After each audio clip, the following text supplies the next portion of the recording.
नमस्कार, सुप्रभात राजस्थान। मैं हूं आपके साथ श्रुति श्रीवास्तव। बुलेटिन की शुरुआत कर रहे हैं बड़ी खबर के साथ और ये बड़ी खबर है दिल्ली एनसीआर में भूकंप के तेज झटके को लेकर। दरअसल दिल्ली एनसीआर में देर रात भूकंप के तेज झटके महसूस किए गए।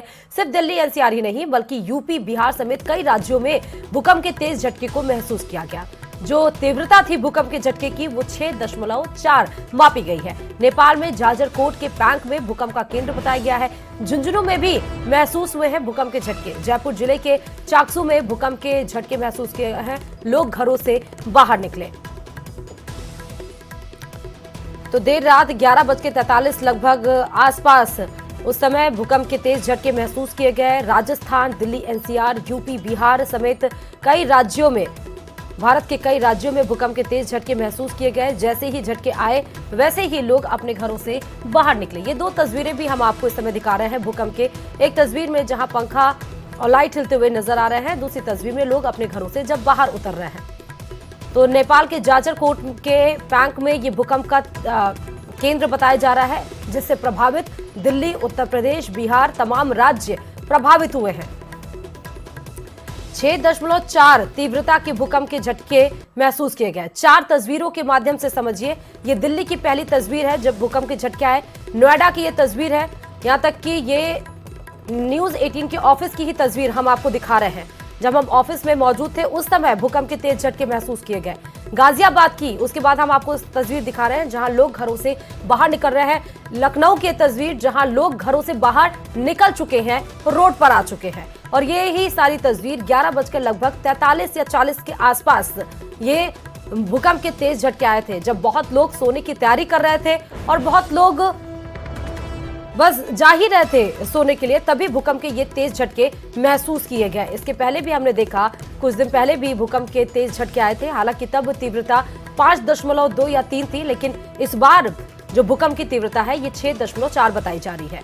जाजरकोट, नेपाल के जाजरकोट में भूकंप की केंद्र पॉइंट बताया जा रहा है। और ये भी बता दें कि भूकंप आता कैसे। दरअसल पृथ्वी के 3 लेयर होते हैं। जब टेक्टोनिक प्लेट की बात आती है, जब एक दूसरे से वो टेक्टोनिक प्लेट टकराती है, तो जब वो दोनों टेक्टोनिक प्लेट यानी कि पृथ्वी का जो तीसरा लेयर टकराता है उसको टेक्टोनिक प्लेट बोलते हैं। जब टेक्टोनिक प्लेट टकराती है तब भूकंप के झटके महसूस किए जाते हैं, जब ये आपस में। और इसीलिए नेपाल का ये केंद्र बताया जा रहा है भूकंप का, जहां पर 6.4 इसकी तीव्रता नापी गई है। और इससे प्रभावित, आपको एक जरिए मैप के जरिए भी समझिए कि वही वो नेपाल का केंद्र है जिसको हम जाजरकोट बता रहे हैं। यहीं पर 6.4 यही वो पॉइंट है जहां पर टेक्टोनिक प्लेट की वजह से धरती हिली है और आसपास के प्रभावित जो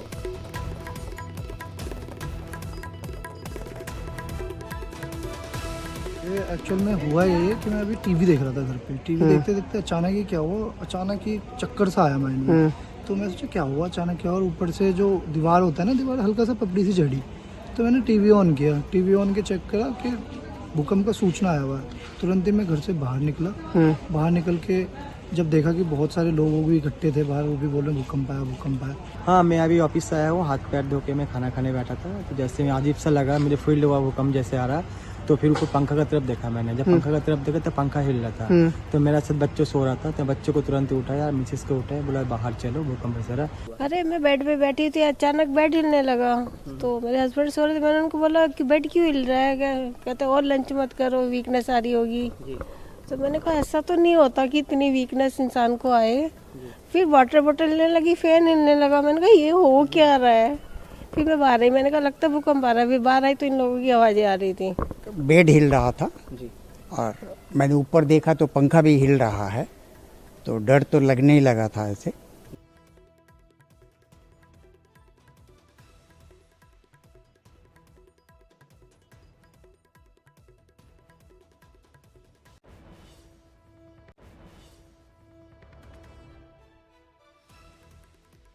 हमसे समझिए कि कहां-कहां पर भूकंप के तेज झटके को महसूस किया गया था। दिल्ली, नोएडा, गाजियाबाद और लखनऊ की तस्वीरें आपको दिखा रहे हैं, जहां पर भूकंप के झटकों के बाद से लोग घरों से बाहर, ऑफिस की तस्वीर आपको दिखा रहे हैं, घर के बाहर की तस्वीर दिखा रहे हैं, कॉलोनी के बाहर जब लोग घरों के बाहर निकल गए।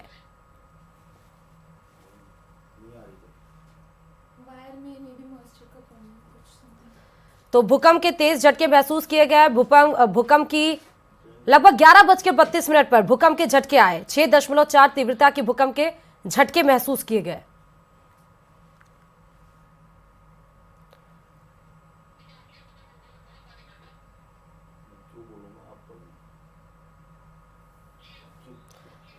और अब आप बड़ी खबर की तरफ रुख करते हुए बता दें कि आरएलपी की 5वीं लिस्ट भी जारी कर दी गई है। दरअसल राष्ट्रीय लोकतंत्र पार्टी की 5वीं लिस्ट भी अब जारी हो गई है। 7 उम्मीदवारों के नाम घोषित किए गए हैं।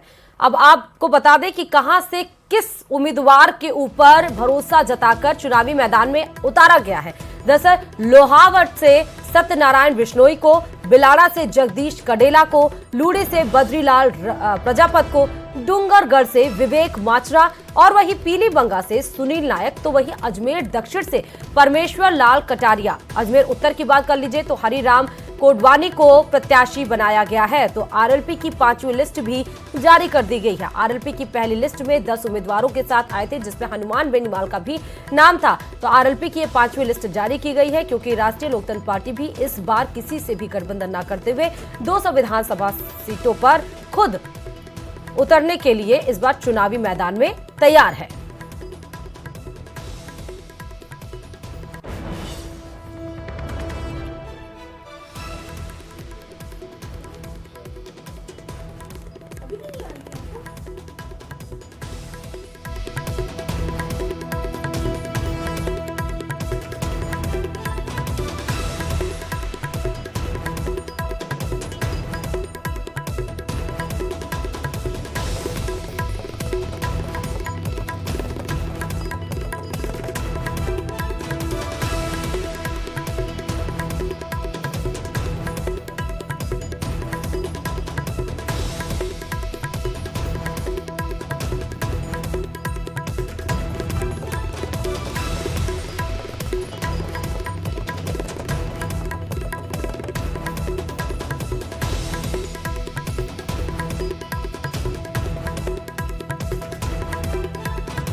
की सबसे बड़ी खबर आपको बता दें कि आरएलपी राष्ट्रीय लोकतंत्र पार्टी ने भी अपनी 5वीं लिस्ट जारी कर दी है क्योंकि 6 तारीख ही, आज 4 तारीख हो गई, 4 नवंबर, मात्र 2 दिन अवशेष और बचे हुए हैं जब 6 तारीख को सारे ही उम्मीदवारों को अपना नामांकन प्रक्रिया पूरा करना है।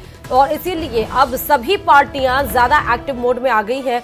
जो भी पार्टियां 200 विधानसभा सीटों पर लड़ने के लिए इस बार चुनावी जंग में तैयार है, उसके लिए अब आरएलपी भी अब अपनी 5वीं लिस्ट जारी कर चुकी है।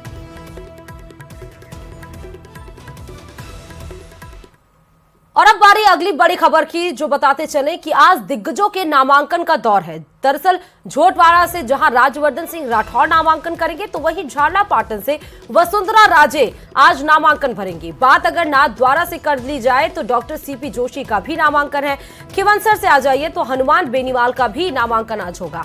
भिलवाड़ा से रामलाल जाट का भी आज नामांकन है। तो आज नामांकन के दौर होंगे जब अलग अलग जगह से अलग अलग दिग्गज आज नामांकन भरेंगे। भरसक पूरी ताकत दिखाई जाएगी, ताकत प्रदर्शन किया जाएगा, शक्ति प्रदर्शन किया जाएगा। इन तमाम जो बड़े चेहरे हैं आज, चाहे वो भिलवाड़ा से रामलाल जाट हो, चाहे वो खिवंसर से हनुमान बेनीवाल हो, चाहे वो नाथद्वारा से डॉक्टर सीपी जोशी हो, चाहे वो झालापाटन से वसुंधरा राजे हो, या फिर बात हो जाए झोटवाड़ा से डॉक्टर राज्यवर्धन राठौर की, ये सभी बड़े दिग्गज आज नामांकन अपना दाखिल करेंगे।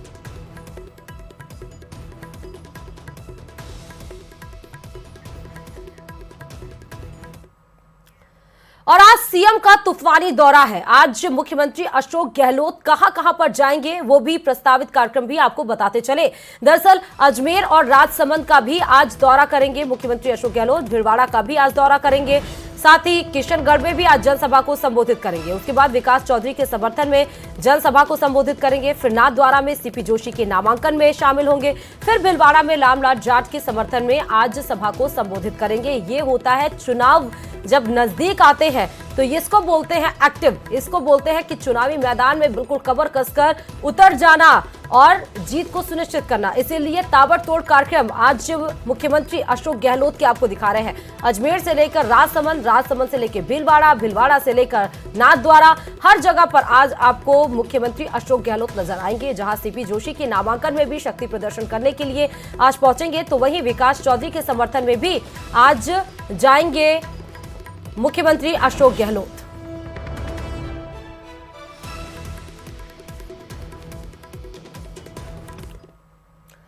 और राजस्थान विधानसभा चुनाव में कांग्रेस के लिए सरकार रिपीट करना नाक का सवाल है, वहीं बीजेपी के लिए चुनौती है।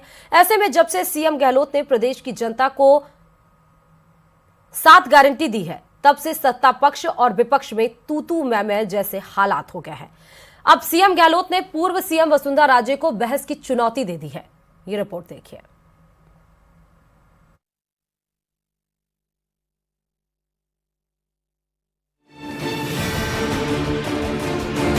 सियासी संग्राम में जीत के इरादे से और जनता को लुभाने के लिए नेता एक दूसरे पर आरोप लगाते हैं और चैलेंज भी करते हैं, लेकिन इस लिस्ट में सीएम गहलोत का नाम शामिल हो गया है, जिन्होंने पूर्व सीएम वसुंधरा राजे को उनकी 7 गारंटियों पर बहस के लिए चैलेंज किया है। और सीएम गहलोत ने वसुंधरा राजे को सोशल साइट एक्स पर एक पोस्ट के जरिए ललकारा है।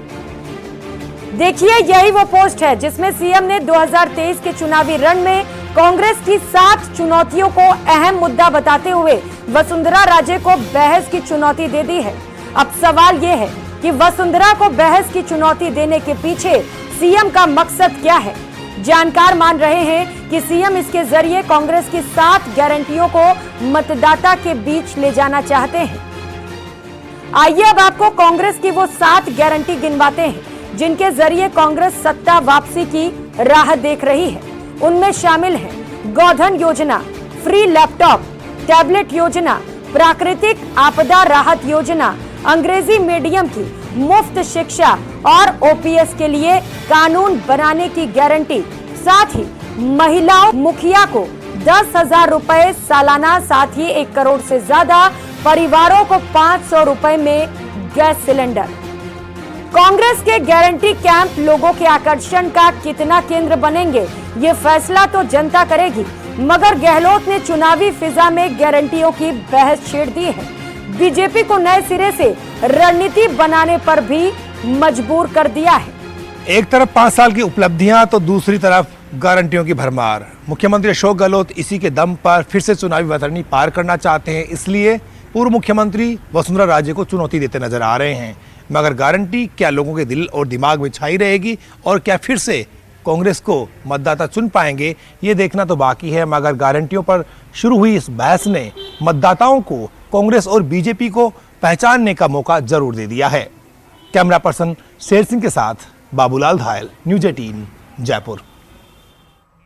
और इस बीच डूंगरपुर से बड़ी खबर आ रही है जो आपको बताते चले, जहां डूंगरपुर में दर्दनाक सड़क हादसा हुआ है। ये सड़क हादसा NH 48 पर हुआ है, जहां कार और बस की टक्कर हो गई है। हादसे में कार सवार 4 की मौत बताई जा रही है।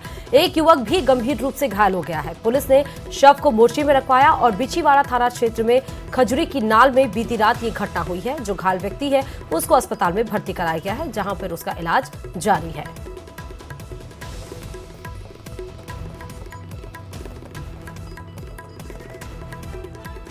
और इस खबर पर हमारे संवाददाता जयेश पवार जुड़े हुए हैं। जयेश, NH 48 पर भीषण सड़क हादसा हुआ, कैसे यह हादसा हुआ, क्या जानकारी? देखिए, डूंगरपुर जिले के बिछीवाड़ा थाना क्षेत्र में रात 12 बजे के आसपास की घटना बताई जा रही है, जहां खजूरी की नाल इलाके में एक भीषण सड़क हादसा सामने आया है। एक कार और बस की टक्कर में कार सवार 4 लोगों की मौके पर ही मौत हो गई है। वहीं कार सवार एक युवक गंभीर रूप से घायल हो गया है, जिसे जिला अस्पताल में भर्ती करवाया गया है। बताया जा रहा है कि जो कार है वो डूंगरपुर से गुजरात की ओर जा रही थी और रॉन्ग साइड से जा रही थी। वहीं गुजरात से एक बस जो आ रही थी सवारियों से भरी, उससे ये कार टकराई है। और इस पूरे हादसे में जो है गुजरात निवासी 4 लोगों की मौत हुई है। डूंगरपुर जिले के बॉर्डर इलाका है गुजरात, जो अरवली जिला है उसका मोड़ासा जो शहर है वहाँ के निवासी बताए जा रहे हैं। फिलहाल जो शवों की पहचान नहीं हो पाई है और पुलिस ने शव मोर्चरी में रखवाए हैं और उनको परिजनों को पहचान करके परिजनों को बुलाने के प्रयास किए जा रहे हैं। जी, बहुत बहुत शुक्रिया जयेश। तमाम जानकारी देने के लिए। तो हादसे में कार सवार 4 की मौत हो गई है, गंभीर रूप से एक शख्स घायल है जिसको अस्पताल में भर्ती कराया गया है। दर्दनाक सड़क हादसा हुआ है डूंगरपुर से, ये बड़ी खबर आपको बता रहे हैं। भीषण हादसा ये हुआ जिसमें बस और कार की टक्कर हुई। और अब बात कोटा से बड़ी खबर की, जहां पर 60 लाख का डूडा चूरा जब्त किया गया है। दरअसल नशे की तस्करी पर पुलिस का ताबड़तोड़ एक्शन भी इस बीच नजर आ रहा है। ट्रेलर के साथ तस्कर को गिरफ्तार भी किया गया है। आरोपी से शुद्ध 260 ग्राम डूडा चूरा जब्त किया गया है, जिसकी कीमत लगभग 60 लाख बताई जा रही है।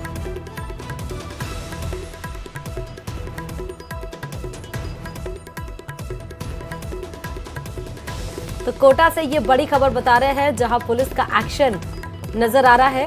ट्रेलर के साथ तस्कर को गिरफ्तार भी कर लिया गया। 260 ग्राम डूडा चूरा पोस्त बताया जा रहा है और उसकी कीमत लगभग 60 लाख बताई जा रही है। तो नशे की तस्करी पर पुलिस का ताबड़तोड़ एक्शन। इस बीच में कोटा से बड़ी खबर, इस खबर पर हमारे संवाददाता ओम प्रकाश जुड़े हुए हैं। 60 लाख का डूडा चोरा जब्त किया गया है। ओम प्रकाश, नशे पर पुलिस की ताबड़तोड़ कार्रवाई इस बीच हम देख सकते हैं।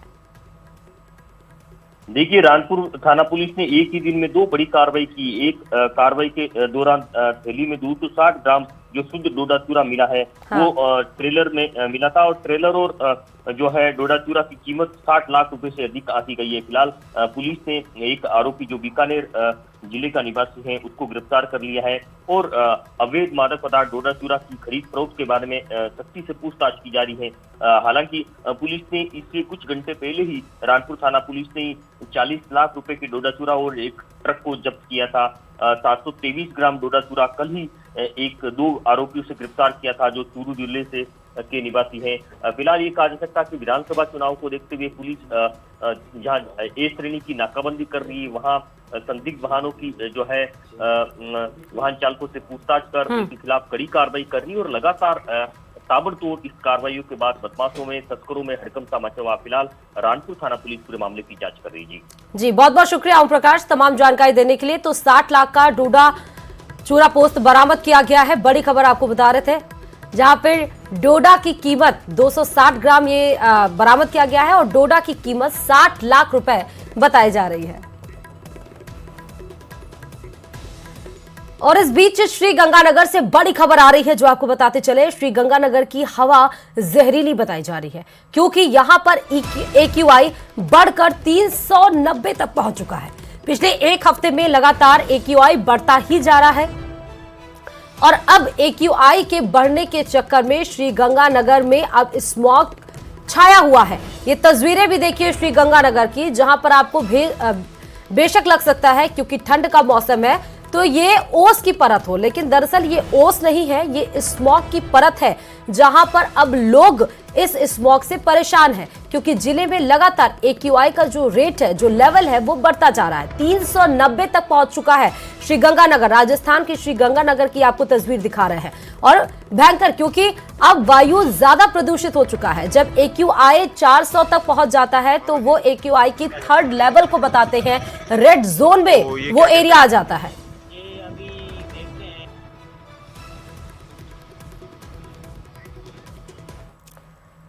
और राजस्थान में आयकर इन्वेस्टिगेशन विंग छापे की बड़ी कार्रवाई को अंजाम दे रही है। प्रदेश भर में 21 ठिकानों पर रेड की कार्रवाई की जा रही है। बजरी कारोबारी नीलेश गड़िया ग्रुप के ठिकानों पर आयकर छापे मार रही है। जयपुर में 17 से ज्यादा ठिकानों पर आयकर टीम में छापेमारी कर रही है और इस कार्रवाई को अंजाम भी दिया जा रहा है। इनमें कुचामन में 3 और अजमेर में भी 1 ठिकानों पर आयकर छापे की कार्रवाई की जा रही है।